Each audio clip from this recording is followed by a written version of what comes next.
In Memoriam. Ardell, E. Nichols.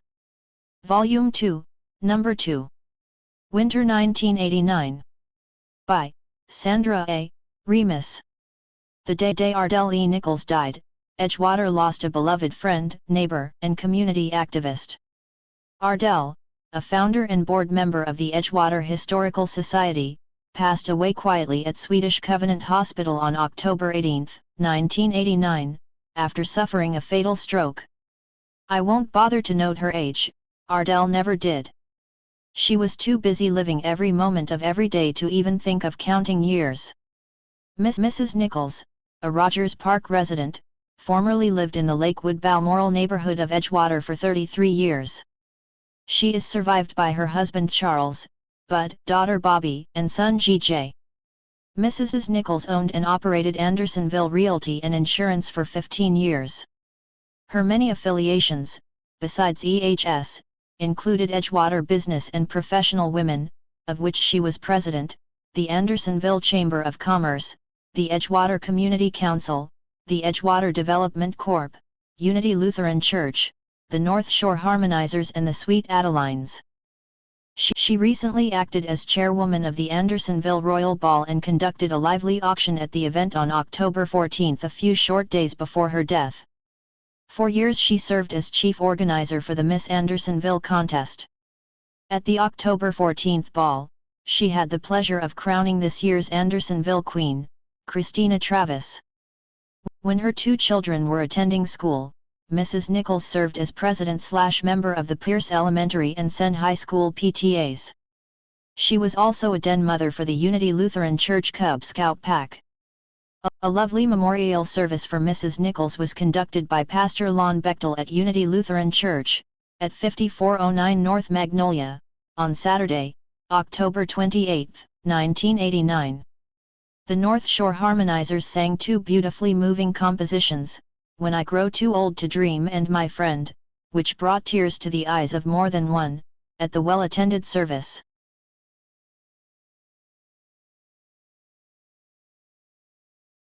Trimmed with bright flowers, a broad-brimmed hat, Ardell's trademark, perched jauntily, as if listening, on the steps up to the podium where several of those assembled were honored to share their remembrances of a great lady. Bobby Zenner, Ardell's daughter, delivered a loving commentary on what it was like being raised by a wonderful and unorthodox mother who danced while she dusted, took time to smell the roses and spent vacations capturing clouds with her camera. Other speakers were, Kathy Osterman, Director of the Mayor's Office of Special Events, Catherine Rondinelli, Executive Director of the Andersonville Chamber of Commerce, Jane Mostyn, Executive Director of the Lakeview Chamber of Commerce, Kathy Gamperly, EHS President, Friends Tia Tuntland, D. Postillion, Joyce Edwards, and myself. It was interesting to note that no two remembrances were quite the same. Ardell was like a multifaceted prism of joie de vivre. It is no wonder that recollections of her reflected different shades of the same enchanting colors. Although I only met Ardell a few short years ago, I came to love her as a friend of many years, it seemed. At the memorial service, I read a poem, of sorts, which I wrote for that special occasion because Ardell considered every day a special occasion, of sorts. It is printed here at the request of those who heard it that day. It isn't going to win a literary prize, but it comes from my heart. It's called The Next Time. The next time I wear a hat, or go to the mat for a friend, I'll think of her. The next time I feel audacious, giving and gracious as a friend, I'll think of her. The next time I'm graced with welcome empathy instead of empty sympathy from a friend, I'll think of her. Bold and beautiful, seldom demure, possessing a smile that could allure, wise and witty, a master of retort. Her party's always perfect, or so the guests report.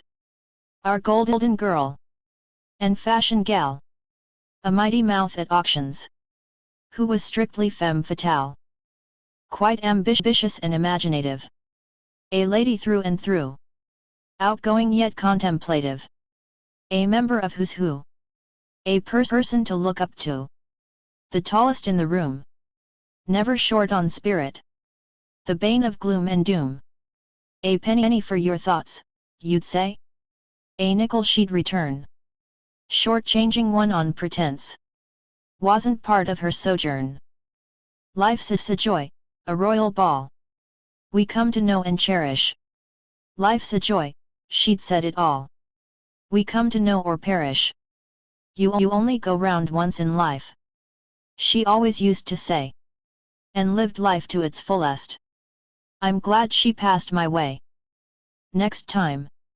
I cannot touch her. Next time. I'll feel a part. Of a corner of myself. That's called a grieving heart.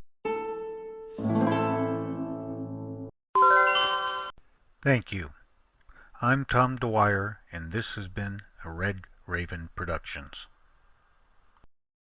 You're the first.